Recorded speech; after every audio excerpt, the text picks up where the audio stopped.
காலையில் கதவு திறந்து பார்த்தா நல்ல மழை, நல்ல ஒரு கிளைமேட்டு, சூடாக தோசை இந்த மாதிரி வரட்டி வச்சு குடிக்கிறதுனா எனக்கு ரொம்ப ரொம்ப பிடிக்கும்.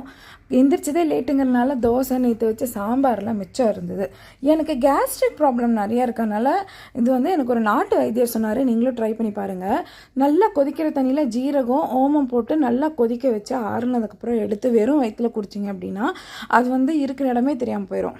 யாருக்காவது கேஸ்ட்ரிக் ப்ராப்ளம் இருக்குது அப்படின்னா கண்டிப்பாக இதை குடிச்சிட்டு உங்களோட ஃபீட்பேக் எனக்கு கமெண்ட்டில் சொல்லுங்கள். எங்கள் அம்மா சூப்பராக அந்த கூடையெல்லாம் போடுவாங்க. இதுக்கு நமக்கு டைம் ரொம்ப எடுக்கும், பட் ரிசல்ட் பார்த்திங்கன்னா சூப்பராக இருக்கும்.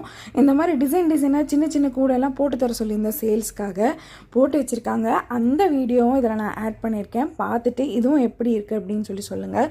இதை நம்ம எந்த ரேஞ்சுக்கு விற்கலாம் அப்படிங்கிற உங்களோட கெஸ்ஸஸை என்னோட கமெண்ட்டில் மறக்காமல் சொல்லுங்கள். என்னோடய வீடியோவை சப்போர்ட் பண்ணுறதுக்கு ரொம்ப தேங்க்ஸ். இதே மாதிரி எனக்கு ஃபுல்லாக சப்போர்ட் பண்ணுங்கள்.